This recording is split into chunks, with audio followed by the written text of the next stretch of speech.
We have a matchup. Again, we're moving to North America. We got We have Ferocity, games? Oh, man. and we have BOORK. I And just want Ferocity is a team that I'm actually kind of surprised. They're 1-1, and I actually thought that they were going to be one of the teams that kind of gravitated towards the top early on. I think North America has had a couple of conversations internally around how they want to structure this PML this season. In general, my opinion is that North America is a little bit more wishy-washy than Europe. I think in PML, there's just been this kind of vibe of let's just keep changing. And, there is something to be said about that change. And we've seen, people like Kerfluffle be consistent performers. We've seen other people across the league be consistent performers. But sometimes there are synergy issues, and you need to address them. There are also times where the synergy's there, but you just need to get the basics down. You need to do the right things. You need to develop your map strategies, your drafts a little bit better. And I hope to see that from Ferocity as they continue to develop. Stigma's, he's been a freaking light, man. This guy is, on fire with the Kinessa. I hope to see him continue to improve. I think he has a bright future if he keeps it up.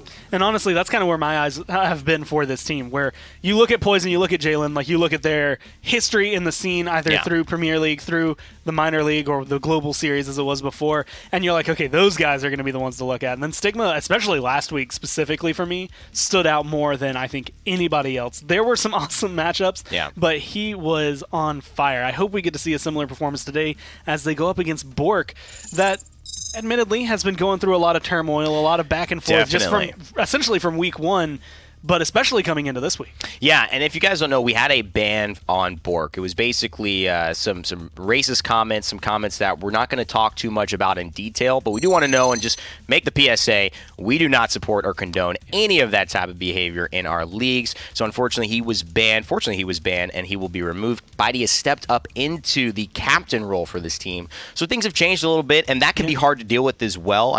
We forget that these are people, that they have fights, that they have disagreements, and of course, you have to make sure that that is something that steps into, not only your next games, but into your mentality too. How you handle that is a big part of competing. There's a lot of stuff behind the scenes and these players go through that you never get to see. And so that's going to be Lumsey, I believe, who's not going to be appearing for this week. Whereas, again, Bitey kind of having to fill the power vacuum that is left by losing your own captain. But not really a position he's not used to filling. He used to do that for SK. So, again, he'll be able to step into the role just fine. But BOORK, all sorts of question marks around him. They ban out Frog Isle. They ban out Fish Market. But the question is whether or not this is going to be, is this going to be a reformed BOORK? Are they going to be able to come in and have some crazy performance with somebody they just picked up?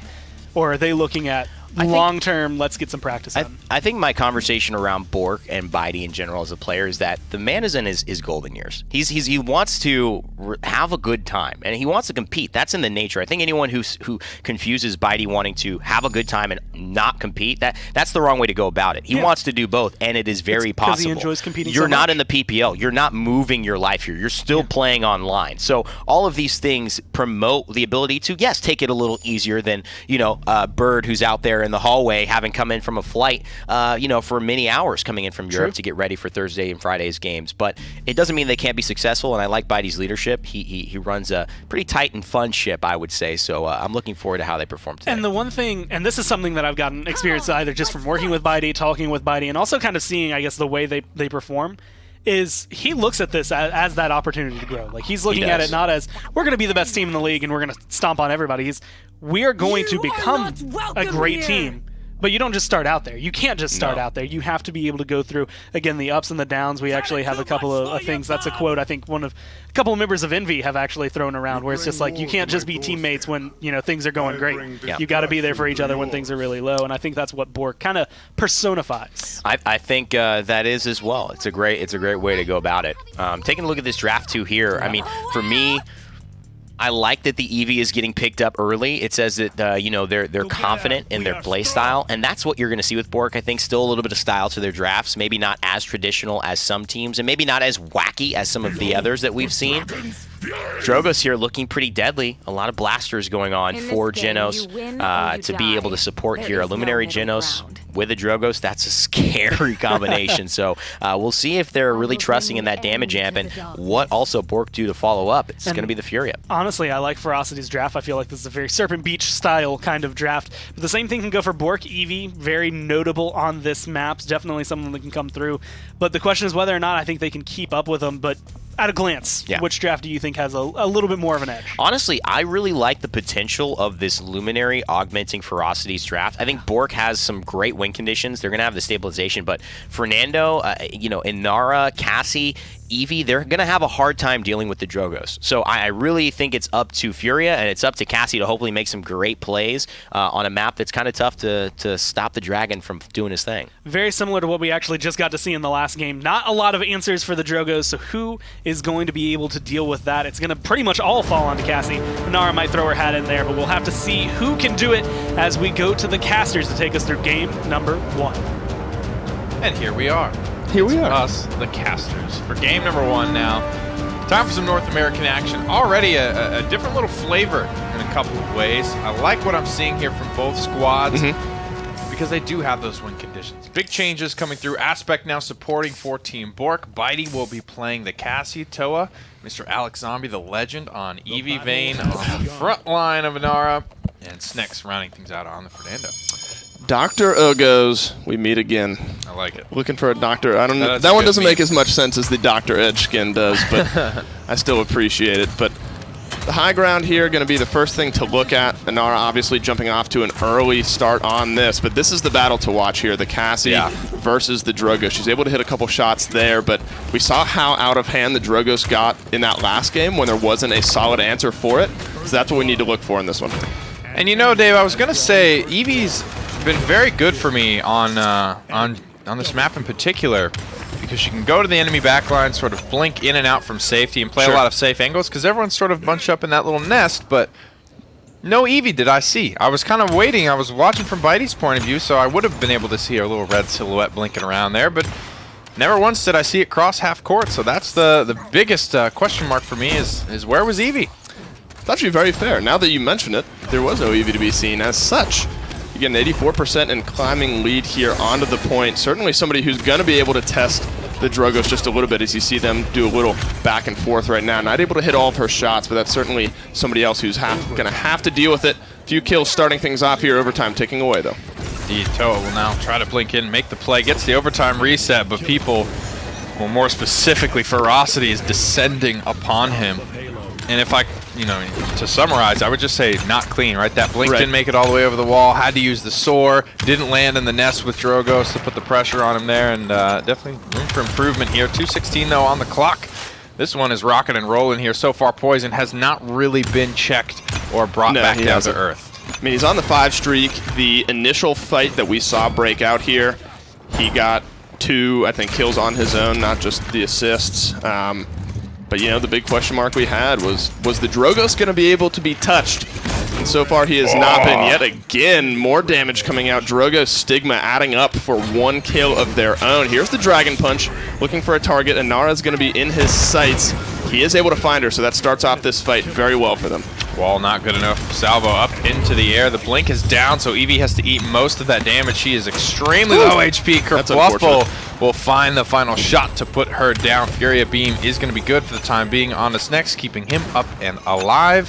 But Ferocity have not really slowed down. They have ultimates to keep this push going. BOORK have ultimates to slow this one down, and it looks like they're going to pop them.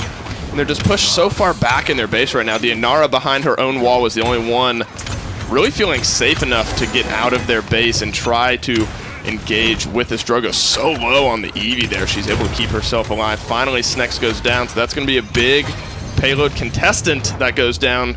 And there you go, 2-0 in favor of Ferocity. So I think the storyline has to be the Drogos, but you look at everyone else on streaks, and I think there was literally one player. I think only the Ashe died in that first round. It feels like maybe the comp is not bad, but it looks like BOORK is very lost. And this is just maybe something that comes with the fact that they've gone through an extremely large change. Unfortunately, they had to say goodbye to their captain and kind of make some adjustments, pick up some new players, shuffle Bitey around, bring in Aspect to the support role. So BOORK is going to be in that spot where they're trying to figure themselves out, if you will. And Ferocity as a team, they've been consistent, and they've been consistently good, too. So they're going up against a BOORK who was already one of the bottom teams in North America, who are still trying to figure it out. And so that's not, like we said, it's not exactly a surprise the way we're seeing this game play out, where the draft is fine, but everybody looks a little lost. They do. And it's tough when you're going against a team like Ferocity, who's obviously found their footing a little bit more. I mean, they're a team who has found success, and they've been doing it pretty handily. And then when you get a draft like this, a guy like a Drogos, who is such a hit or miss, and when the Drogos is hitting like he is right now, that's just a recipe for disaster. Some ultimates starting to get popped, going to open up this team fight. That's a good example there. I mean, I think that seismic crash was meant for Drogos, but it whiffs. Bitey's down there behind the waterfall. Right. Fernando's still up on the high ground. It's like no one's doing the same stuff. No one's really on the same page here, and things aren't landing. Like, you can't be not on the same page and whiffing. There's not going to be a lot of hope for you. Ferocity off to a 60% lead here. We still have some ultimates to work with, one of which is Dragon Punch. The other being Assert Dominance now, and Assert Dominance will go to the back line, find a stun onto 2. Bitey looks like he might be getting wombo combo here, rolls out of the Furia Beam, walks back in, still healthy, but overtime is very sternly in favor of Ferocity here, and the Dragon Punch was used as well. Stigma finds 2 more. This one looks about done and dusted. And while it's still more of the same here to make it 3-0, what I think really changed the tide there, you had an Ashe basically taking the attention of 3 members of BOORK, and in the meantime you have Ferocity just sitting on the point. You know, the Ashe banner gets slammed down. They do their best to get out and switch their engagement, knowing they're not going to be able to do anything to the Ashe in the meantime, but instead they just kind of stayed there, and Ferocity was able to clean up their 3rd point on this side. That's right. Now 2 minutes left to get this one through. 2 minutes and 30 total, so we'll have to see. This last round we saw what was probably damn near close, one of the most mathematically fastest possible pushes here from Ferocity, and they are currently setting that pace again. Fernando gets down for a little contest, and Poison will actually get blown up, I believe, for one of the first times this game. And this is something BOORK now need to capitalize on. I mean, the Drogos has been, so that's his first death this game. So this is where you need to find yourself some space. When that Drogos is out of your hair, when you finally find a pick on him and he's the first one to lose in one of these fights, that's when you need to engage. You need to utilize some of this utility that you have and really try to push the fight in your favor. Stigma's going to find his first death as well. Ultimate's now finally being used by BOORK Inflame, as well as Ice Storm comes out. Poison and Bitey dancing on the high ground here. Bitey doesn't have any support, and Poison has been really on point with the direct rockets today. It's really something you got to talk about at this point. Luminary as well, so he's hitting for about 930, I think I saw, or maybe 960, somewhere in that neighborhood. Hitting very, very hard. 977 on Eevee there. Has the fire spit. Beautiful floating as well. The control. He looks very at home on this character. And I believe I saw him running the card where you get increased reload speed. Yeah, with your weapon hits. So when you're hitting as well as he is, you're going to be able to hit so much more frequently. Well, when your weapon speed, when your reload speed is increased. So certainly playing his loadout to the best of his abilities, gets sniped there a few times. So 2 kills now on the side of Ferocity, just a hair's breadth away from getting this one pushed through and wrapping up map number 1. And Eevee will be the last one left alive there. The shot from Kerfluffle is well timed. The payload goes through. Very nice stuff. Those reload cards are great, though. I mean, Bomb King normally runs one of those in his loadout. Drogos runs one. Sure. And it's when you compare it to the cost of Deft Hands, it's incredible value there, because Deft Hands is going to be costing you this in-game credits and a 2-point loadout card. I mean, come on, that's like a very, very easy thing to work into the build there. Quick game there. I don't know much if you have much more to say about kind of what happened there. Drogos. Drogos is what I have to say, but I mean, it's hard to say that when literally everyone else had 0 deaths on the side. That's true. So Ferocity off to a hot start here in game number 1. Looking a little bit lost. Let's get it back up to the desk, boys, see if they had any more insight for us. Well, they're looking really good on the side of Ferocity, and I guess I'm going to use Nick's word for this, a little lost on the side of BOORK. The draft was there, but it didn't seem as though, again, and this is kind of what you would expect when they bring in 2 new members, and Bitey's had to completely switch roles again. Yeah. They just didn't come together as a full cohesive unit yet. Yeah, they certainly didn't. And I know a lot of people, the storyline is about, what's going to happen now that they've made some adjustments. This is all pretty expected, in my opinion, as well as you've got some newer players kind of jumping into this level of the scene. Toa, who is used to be named Alex Zombie, who's a guy we used to play against in casuals all the time, who's been a high-level player, who's elevated to this level. But the guy I had mentioned earlier, which was Stigma, he is a force to be reckoned with here in this level right now. So this is a guy that you could be looking at saying, does he have a future in the PPL? I would keep an eye on Stigma because it's hit scan play seems reminiscent of a guy who's been playing FPS shooters for quite a while. He favors the Kinessa, he favors the Leon, and he's punishing a lot of these picks as well. It's just a conversation of, can BOORK still keep their uniqueness, but not be too creative to where they put themselves in a bad spot? They had nothing to do to deal with Sigma or Poison. Well, I will say, someone who plays Kinessa at this level, Leon at this level, presumably that Cassie at this level, like, once you get into that area, you start looking at now PPLs on LAN, you get someone who can aim that well, that is a very big pickup. So, I mean, like you said, someone who has a lot of potential in Stigma, who, again, has kind of started to polish it off. Like, last week was when he started to shine. This week he's glowing with the way he is playing, at least so far, as they only have finished game number 1. And Ferocity, they end that game with 3 deaths, by the way. Yeah. 1 on Ash, no, 1 on Leon, 1 on Drogoz. And didn't work. Admittedly, you look at Leon doing a lot of work there, Drogoz pumping a lot of rockets out as well. Just, I felt like BOORK didn't have an answer for the amount of damage they were receiving. Yeah, no, not at all. I mean, I hope that they find a way to transition into, taking what worked and what didn't from that lineup, because there are certain things that had an impact, but there are other things that, just could not counter what was going on. It was less about what they were trying to do. Their lineup was fine. It's just about the threats that they were facing and being able to deal with that. So maybe drafting the EV so early kind of pigeonholed you into not having enough hit scan pressure for Drogo's late pick. All of these things, really do help you to kind of just realize, okay, maybe the right lineup, but in the wrong order. Let's prioritize this and this. That'll help us to improve our game. Well, we'll be going to Bright Marsh for map number 2. And again, I said this yesterday, I've said it a couple times today, and I think it still is worth mentioning. Stone Keep, Bright Marsh, Serpent Beach, Jag Falls, Frog Isle. 5 standards. Those are the maps in Paladins that you, essentially, in my eyes, have to know if you're going to play competitively. And when you take away 2 of them, I think it was Jag Falls and Frog Isle banned away, you go to Bright Marsh. There's a few select drafts, and I want to say like styles that work on this map, but a lot of close quarters combat. I do appreciate, though, teams going back to this, because we saw a lot of teams really ignore Bright Marsh, Jaguar Falls, Serpent Beach. We saw them ignore it for the Frozen Guard, Splitstone Quarry. I mean, it was crazy. We just saw Frozen Guard, Splitstone Quarry, almost every single game for a week or 2. And now they're back into some more consistent, kind of more the traditional maps. You may lose big on these, because if a team gets you right on it, it's kind of tough to push back. But I'd rather have that and know what went wrong than have these close 3-3s where, it's kind of hard to tell what, it's just a slugfest, man. Well, they get Barrack for BOORK. I'm gonna just call it out as a rare first pick Barrack. I don't think I've ever seen him up at the top like that. Versus Ash Khan on the other side. No Inara banned or picked as of yet. You know what? But there's the Bomb King. You know what strikes me as odd? The only thing... Well, no, actually, I like the Barrack. Maybe they just Ferocity knew they wanted to take those tanks as well. BOORK is first pick, so that first pick Barrack, you're right. With the Ash, with the Khan available... Maybe it's the flexibility of the lineup. True. Again, maybe not trying to get pigeonholed. Yet again, Barrack can fit into a lot of things. They take the Maldamba and the Bomb King very early so that they have a flex on 2 DPS if they want it. They could even go something like a Pip. I like the change-up that BOORK's making right now in the draft. And it's very much we're going to shift from just playing the draft to we're going to play what we can play. Right. They pick up a Fernando, they pick up a Vivian. 2 picks that at least in the minor league, have not been big. Fernando has not been doing a lot even on console. Vivian has been huge on console, but that hasn't translated here. I like the idea, I like the concept that they have, and I like the fact that they're going more towards, I guess, themselves. And no Inara. I mean, completely skipped over. I think Inara would have been better than Fernando, in my opinion, on that. Yeah. She pairs really well with Maldamba.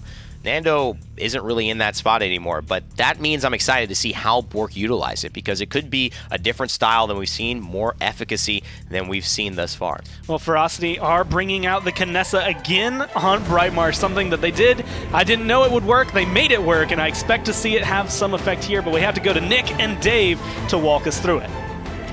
All kinds of question marks swirling around, certainly. And I mean, Inara not getting picked or banned in a draft, this could...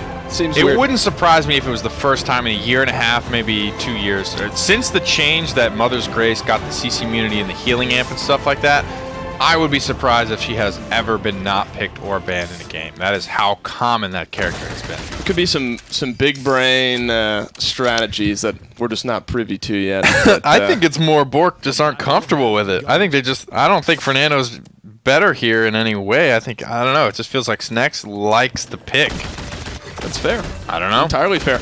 I do like the Kinessa pick, though. We saw it pay off. I remember we were confused by it, were proven not necessarily right or wrong, but shown why we should like it. And I like it again here on Brightmarsh. Stigma especially, he made it work last time.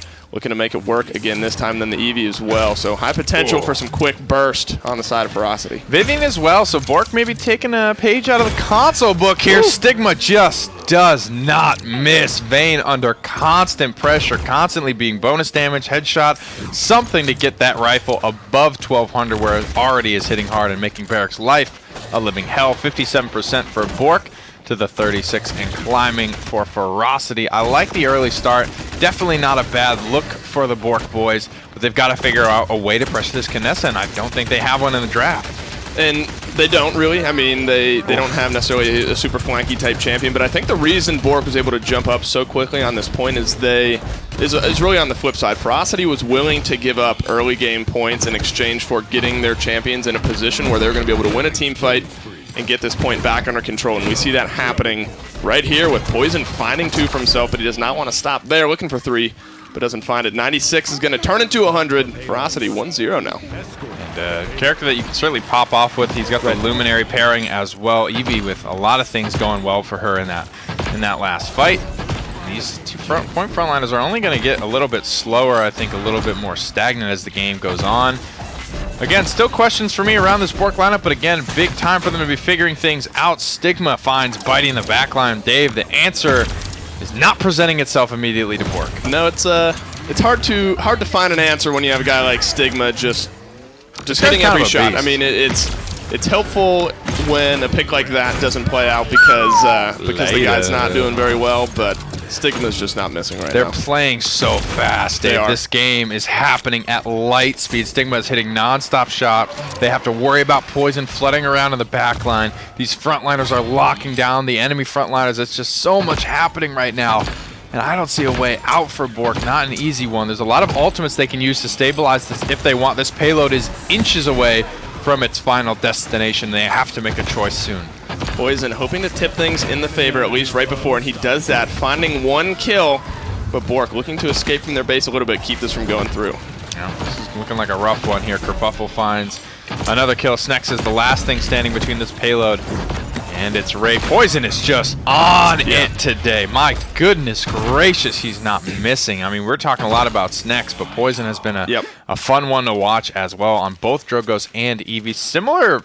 Frankly similar guns. Like the projectiles blow up about the same size, do exactly the same damage, fly roughly the same speed, but Stigma's still way out in front. And I really liked a point that you brought up prior to that one getting pushed through was just how fast Ferocity's playing and how many different angles they're going at BOORK at. I mean, you have the Eevee who's getting up in your face. You have Jalen Sanity, Kerfluffle, who are providing some of that point damage as well. So you're worried about the people in front of you, the people up above you, and then you have Stigma on the back line, 506 on the 11 streak right now, just pouring out damage. I mean, it's hard to focus on one specific person when literally every angle that you have, there's a potential threat. Yeah, this is tough stuff. Headhunter is popped here. Stigma maybe thought these frontliners were coming in. Looking for shots in the backline. Won't find too much, but I believe he did build a morale boost, so he'll be back in no time. 1,800 on the Bomb King nonetheless, just forcing him to sit still behind a cover and think about his life choices. Yeah, it's a 2,400 health character getting chunked 1,800 is not ideal to start off a fight. Oh, man. Getting killed out of King Bomb is not ideal either. So Ferocity certainly rolling here.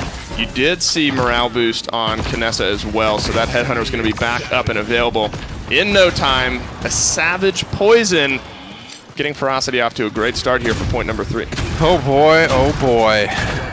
And you know, now it's Jalen Sanity. I mean, when you get this far out in front, you start to get in the swing of it. You know what I mean? You're really confident. I mean, we might have a moment where somebody does something real stupid and just gets heat checked and shut down. But at the moment, they're just kind of styling on it. Like they're really getting into a groove here. Ferocity are firing on all 12 of the V12 cylinders that they have got roaring down the payload path.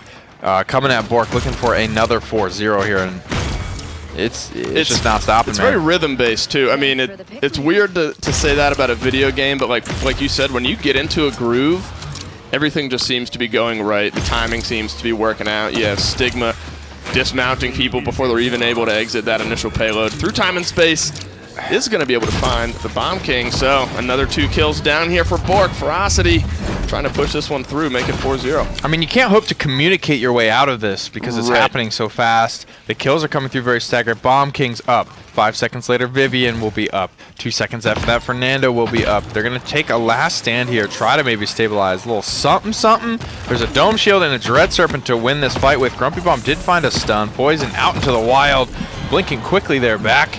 Has to get healed back up, and just for a moment, BOORK will have a reprieve. That's tough. How do you communicate through something like that? Oh, I got an Eevee in my face. Oh, I'm getting hit by a Stigma on the back. I'm getting hit by an Ashe up in my face. Khan is pouring. I mean, like, there's literally not enough time to explain all the different angles you're being hit from. And Ferocity playing their champions to a T here, potentially less than 50 seconds away from making it a clean 4-0 sweep here on Bright Marsh. Aspect does hit a nice stun in that previous fight that does lock down Poison and keep him from running too wild. Fernando's going to pop the ultimate just to keep Bomb King alive. A quick 1-2 punch there. Jalen Sanity will go down. Stigma answering back, though. That's what Stigma's been doing in these last couple of fights, is making sure that Ferocity stay alive. They are always trading this out. Bitey rips through the Khan shield. Damage is going to push back Khan for the time being. Still 30 seconds to work with here. Still ultimates in the tank as well, but Ferocity are slowly building up their arsenal as well.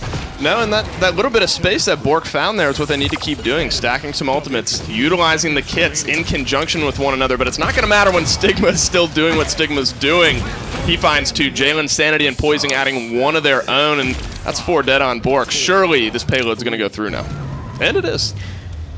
And it certainly does. My goodness gracious. Fast, furious, and violent. That game was really, really one-sided for the most part. Not really a lot of moments outside of that first fight that went BOORK's way, and that's when we're like, okay, something is happening here. Something is happening here. I'm not going to say any more. There's not a lot to unpack in this one. I'm going to leave it all to the desk. Evan and Gore, what'd you think? I think you missed the opportunity to use the word ferocious to describe Ferocity, but I'll let it pass because you used a lot of other really, really good and accurate words for the way that game went. Yeah. I mean, I'm going to just redub. So, Game 1, Ferocity wins. Game 2, it is Poison Part 2, Electric Boogaloo. Like, they just do so much. I like it. That Eevee was just clean. Yeah, I mean, I think Poison has been playing at a really nice level lately, and that's one thing that you're going to see in these stats. He just is kind of overperforming, and the reason I say that is because he's dropped down from the PPL. For those just following or tuning into this story, he's been there before, and having to come back can be humbling, it can be motivating, and it can also be uninspiring for a lot of players. We've seen the collapse there. Now, overperforming is what I've seen when Poison jumped back in early on, tried to find his footing again, but now has started to say, no, I am a top-level player, and I'm going to be able to make it back to the PPL. My grind is big enough. His aim certainly is, Gore. I mean, just everything looks so good from him. And the thing I actually just noted, he's 14-1 coming in on this, right? Mama. A couple of assists to his name, and the assists that were grabbed were going to be grabbed up by Stigma. Like, them working in tandem is what makes this look so good. And the reason Ferocity has been such a good team in general, and when you look at this, the 14-1 Eevee that is causing so much distraction up front, you ignore the 80k damage 10-1 Kinessa that's just popping them full of damage from the backline the entire time. You can tell, and here's my thing where I want to not get too ahead of ourselves here. You could tell this is also BOORK making them look a little good. True. Because of what happened this week, my guess is that BOORK did not have a lot of time to scrim. They didn't have a lot of time to, even if they did scrim well and scrim consistently. And they aren't prepared for the Luminary Genos. They're not prepared for the kind of power damage jam to Drogos and Eevee. And they aren't prepared for Ferocity because they did this last week. Stigma played Kinessa on Bright Marsh last week. So you have to be very aware that you're doing your time in the gym in terms of your video reps. You're consistently practicing the things you might face in a game. And unfortunately, because of the stuff with BOORK, they just haven't been able to do it. That's what it feels like to me. And I feel like if you take another team from North America, BOORK still probably, like, they're going to face something more, quote-unquote, like, standard, right? Yeah. Like, it's not going to be too out there. Ferocity has been kind of living in, not necessarily, like, weird, outlandish picks, but pulling in some of the odd ones. Like, Kinessa on Bright Marsh, no other team has tried it. No other team that has tried it has made it look as good, unless you're looking at, like, Nocturne's Gaming and it's Hecate playing, and that's kind of what I compared Stigma to. I was like, Hekate's Gucci. Okay. And like Stigma's still, you know, an expensive like $300, $400 shirt. Yeah. But he doesn't have like the brand name behind him just yet. But again, gotta keep your eyes on him. But we're going to Stone Keep. And I mean, if you're going for Hekate, bring out a Kinessa. There you go. Also, I want to know what non-brand $300 shirts you're buying. I mean, that sounds... I wouldn't know because most of mine are from Walmart and they're $20. That's the brand I of keep 'em value. cheap. Yeah, no, value-oriented. I'm a value-oriented shopper. There you go. I like having more money in my bank account and feeling like I can pay for things like rent and to live versus buying really nice clothes. You'd rather have a place to live than Gucci? I mean, is this my co-caster right Those now? are Is the this decisions we have to make. The world I'm living in? Like, I didn't know this was the deal. I would not have signed on if I knew this was going to be your attitude. It's honestly lucky I still wear button-downs. We're here to flex, I'd come Core. in with my, like, Do I need to t-shirts bring out the like $100 bill again? I forgot about the 100. Here it is! Oh. That was awesome. Cue the gif of The you Nick tossing money on me that one time. It's just I have ones. that saved on my phone. You're worth hundreds to be tossed on, Core, not ones. I wouldn't toss any more ones on you. Wouldn't toss any more ones. I'm worth hundreds, apparently. Thousands. If there was a Thousands? $1,000 bill, I'd toss it on you as well. I don't think that's... Don't think too much about it. Okay, I'll just skip it and say, hey, look, Khan Maldamba Pip picked up for BOORK. And again, kind of going outside the box in a way, being able to grab some things. Like Pip has been Out relatively of the big, box. but he's still in that area, whereas it's Ash, Leon, Barrick on the other side. It's an interesting lineup here. BOORK still doing their kind of early support, early frontline drafting. This time they draft 2 supports, more flexibility. It's a bit of a change than grabbing the Bomb King. And now they're able to flex essentially 2 DPS. The Dredge clearly has made its way into scrims and into the games today. And I like the Ruckus flex a lot as well. I mean, there's good damage on that. It's going to be a matter of how can they utilize it on Stone Keep. You're a bit caught out if you're Dredge and you're not in the right spot. Luckily for Drogoz, or I guess luckily for BOORK this time, they have a couple of answers to Drogoz. Unfortunately, it's mostly in the form of their frontline, so whether or not the damage is going to be enough to take care of him, that's going to be the question they have to answer. Poison's been on fire. I think his rockets during Game 1 were insane. Obviously, his EV this last game was insane. Let's see if his Drogoz can do it again. We're going to Stone Keep. We've got Nick. We've got Dave. Take it away. And we're going to get this manny on Stone Keep. This has been one of the more actually successful maps, I think, for Drogoz. In the first couple of weeks, this was really the only map that we saw young Drogoz come out on. Roughly the same style of comp, but now Stigma's on a front line, and Kerfuffle, I think at this point, they're just like, I bet we could.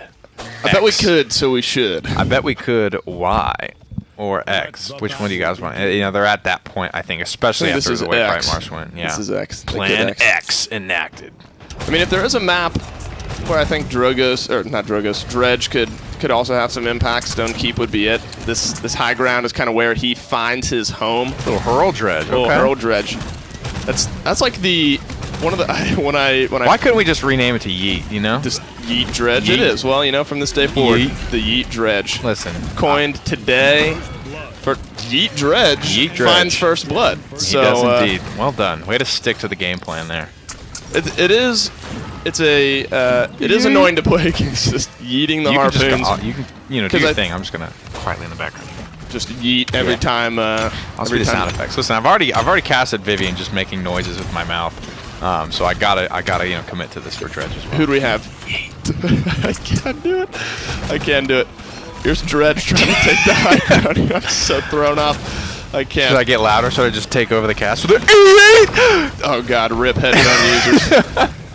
Rip Dave's. Might he go for it again?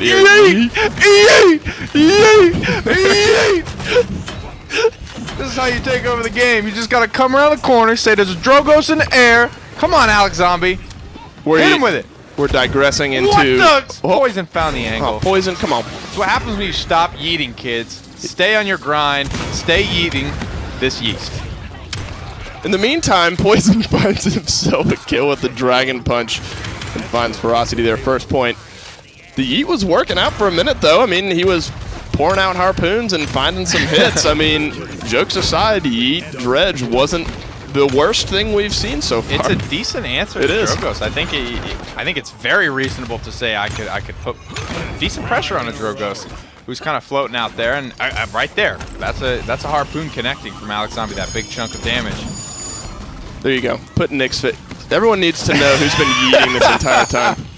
Because you and I flip chairs doesn't mean that you can. Just it's Yeet Dredge himself. I don't know how to play-by-play. That's all I do is just scream Yeet. Hey, and make noises with my mouth. Makes for an entertaining cast. I guess. And across the way, that's Stigma. The King Yeet right there. That is the king overpower of is the King Yeet. The American skin for the US of A. Look at that glorious eagle. How much is the eagle lifting? Is it 400? Is each plate? So times 2, 1,600 plus the bar. Pounds. Yeah. Casual. A cool 1,645 power curl set.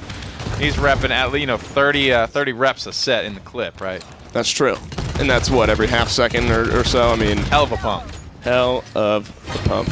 Pre-workout's got to be off the charts. Whatever he's rolling with, yeah, it's got to be looking good. But 16 cans of G Fuel, and straight into that Dragon Punch. Snex accepts his fate with the full force of the law. 58 seconds now. Salvo's primed and ready to go around the corner, looking for Khan. He's going to find him for the most part there. That may have been shrugged off by a battle shout or two. Fire spit around the corner. Ooh. Khan is not long for this world. Someone's got to make a decision. Someone's got to bail him out.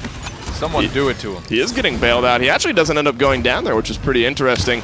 BOORK actually putting up a pretty good defense here on Stone Keep. Yeet jokes aside, they're doing a good job of blocking off Ferocity, finding those engagements, taking damage, returning some of it, not falling. But what you got to look out for is one specific pick, especially when you got a guy like Poison flying around and looking for one of those picks. Toa, in the meantime, drops Stigma though. Stuff there. Again, Ferocity have drastically switched up who's playing what. That's true. Ruffle's been playing Barrack all day.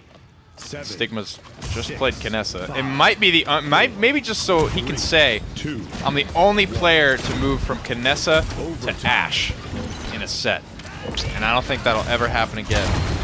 I don't think it will. The Ying ult does come out, starts off this fight with some extra healing for his team, but Toa holding firm here on the backside, overtime ticking away. Any touch from Ferocity is the question. BOORK looking to get on the board here, and they do. 1-1 for BOORK. So, nice. But they do have 5 ultimates up and available going into this next point fight. So, look for some high pressure plays coming out there. But this guy Poison not having the same impact as the Drogos had earlier, but finding the important Dragon Punches where they need to be found. Doing a good job so far. Top three damage, all red. Stigma's Ashe is pretty butt cheeks. It turns out. 0-3, baby. Bottom of the damage charts. Ying is breathing down Stigma's neck. What a fall from grace. What a fall from grace. Kerfluffle 0-2 while getting good damage out, so at least he's got that going for him. So at least the DPS player and the tank player, can talk a little bit of that smoke before they switch back to their full-time roles here. Kraken comes out, goes fishing, and comes up empty. Comes up empty. No fish to be found on the back end of that one, but BOORK find themselves in the high ground anyway. So that's at least good news to start things off here. But in the meantime, Ferocity has found themselves on the point. More ultimates starting to get popped, so the point fight looks to be breaking out a little bit. Yeah, Evil Mojo is going to get the kill immediately onto Jalen Sanity, and BOORK will move themselves onto the objective as a result. Hitting the little dance moves here as Pip makes the hot rotation, or Pepper, I guess I should say. 42% on the objective. And the battle standard is planted, but immediately yoinked out of it. And will we see the yeet? We will. It will not get the kill immediately. No. However, quickly thereafter, Poison's already found 2. Shortcut out for Toa. It's a small shortcut at that. Needs to hit one of these harpoons, but Poison knows he's low. Knows he can't contest. He's just going to float up here, regen some of his HP out of combat, puts himself back into combat because he hit a salvo on the wall and damaged himself. Unfortunate, but keeps himself alive. None of those harpoon yeets. Hitting Poison on the back end. So Ferocity stopping that initial bleeding, getting themselves up to 84% here on the point, but BOORK is back. They burned all their ultimates, so not any utility to try to retake this point here. 99, overtime potentially ticking away here. They need to get a touch. It's going to be the Khan trying to do his best. Not able to do it just yet. Snex dropping on the backside. Khan trying to hold down the point. Salvo is going to be loosed onto the objective, doing a ton of damage to Vayne. Vayne simply cannot cover all the angles he is being assaulted from. He's taken out mid-flight. Bitey makes a big rotation in to try and find a miracle, but cannot. Toa starts yeeting it away. Almost gets the Drogos down. Stays fairly healthy. Hangman's Ire is proc. That's his HP shield, but Poison will still get the better of the trade. At the end of the day, Ferocity continue the offense here, up 2-1. And you know what? The Drogos was on a 5 streak before getting taken down just now. So he's actually, or not the Drogos, the Dredge, excuse me, was on a 5 streak before getting taken down just now. So he's actually being able to find some impact here on this map, and that's kind of what they needed. That's why you obviously pick a high potential damage dealer like the Dredge, but Drogos really pulling away here. Poison going back to his roots from game number 1. Dude, miss. I don't think he has. He's running the no Forgot miss to card. turn off his aimbot before the game started, man. Sheesh. I mean, this is just reads after reads from Poison. Great stuff all around. Stigma's making a play, showing that he can do this tank thing. Maybe it's harder than it looks. He picks up one, ults to the back line here. Kerfuffle in his uncomfortable roles trying to make it happen as well. Pegs a nice shot to the back line here. I like what I'm seeing from the tank-made DPS player. This payload is inching closer and closer. Bitey skirts back into spawn yet again, but a lot of ultimates await them if they dare come down to contest the payload. Vayne is absolutely getting tossed around in the payload, man. He thought he was a big boy, but he learned. He got learned knocked the hard back way. 3 separate times there. Yeah, 91,000, 87,000, 54,000. I mean, that's tough to fight against. That's what happened 12-0-4 Drogos. earlier on that Serpent Beach game with the triple tank. Torvald got like stunned, then feared, and then knocked away by Ashe. And I just thought about that SpongeBob clip. How many times do we have to teach you this lesson, old man? I was like, dude, it feels bad to be a Torvald right now. He's getting knocked around. He has a knockback of his own. He can answer back. But Yeah, it's just old man strength. That's his ultimate. If I could rename a couple abilities in Paladins, I'd be off to the races here. 16 streak, 12-0-4 for Poison, as he is lighting the way for his squad. Morale boost picked up as well. Game could end here, so you're going to see teams or players try to like spend them if you got them type of thing, because there's no point ending the game. You obviously spend it on things you still want, but try to get rid of all credits. Maybe not save up for that level 3 item, because the game could be over here, and you want to give yourself every squeaking clean advantage that you can. Hexifier comes up dry from downtown. He manages to find it there, and teaching them a little lesson there. Dredge has to go back to the drawing board and learn from Khan in a couple of aspects, but the fight's still going the way of Ferocity. Going the way of Ferocity. Yeet Dredge finding some damage here, nearly taking out the Ashe on the backside, but you got to watch out here if you're BOORK. It's 81% now on the side of Ferocity, excuse me, and they have some ultimate weapon available to spend. The Leon Yeet finds one. Poison finding another 99. Another one. Climbing. Will that become 100? Another one. Double kill. Make it a triple. Kerfuffle might be full-time DPS after that performance. And Stigma's just going to get replaced because he sucks at frontline. That's the way of the road, boys. That was a fun game to watch. Sometimes you just got to make it is what it is. I like what I saw from Ferocity. Kind of up in the air stuff. Who's playing what? I don't really know, but the composition overall was good. And the Yeet comp. Yeah, the Yeet comp. Maybe, I mean, you got the Enlightenment, you got the Dragon Punch, and then you coming back with the Khan Dredge. You got to balance it out somehow. The Yeet game. Both sides had a Yeet comp, kind of. Yeets must be yoked, and that is a thought we will leave you all with. That's a Yeet. I think it is. And then we're going to send it back to the desk, though, and see what they've thought about that exciting game. I think I just heard the word yeet more times in one game than I've heard probably the rest of 2019 altogether. Yeah, you haven't been watching enough Courage streams, because I think that's kind of his thing too. But Nick definitely brings the yeet. He brings the yeet. He brings the yeet representation here into the Paladin studio. And enlightening Dave apparently to the past tense yote, which is what Kerfluffle was doing at the end. He had yoted on them.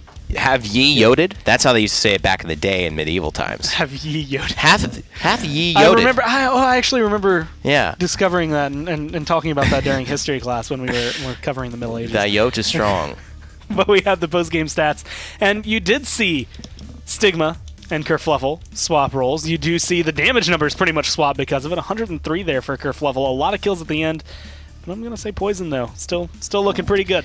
I mean, whenever he's getting his blasters, he's got Drogos and Eevee. It's been phenomenal. And the Luminary Genos was taken away, but, going for the Yang Va still brings in a great support here. And in that last play, it's the Illusory Rift that keeps Kerfluffle alive to be able to get those last few kills and make those yeet-yote plays that they were casting. Poison, though, he's just been phenomenal. I've really enjoyed his play. We've talked about it. We could talk about it all day. But at the end of it, he is a star waiting to continue his rise back into the top sides of not only the PML, but potentially the PPL if things keep going well. You never know when an opportunity may arise. Zarini got the call up this week. Could be anybody next week.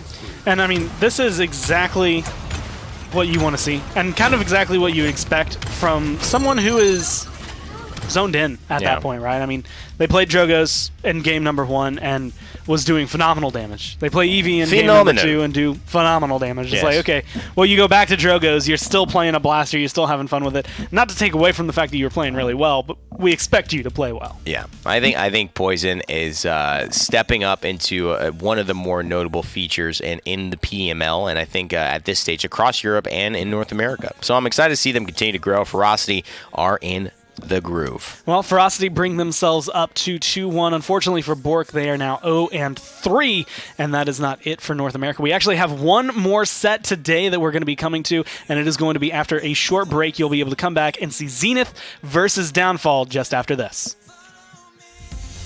Brought to you by Skillshot, Hi-Res Studios, Evil Mojo, INAP, SteelSeries, Respawn.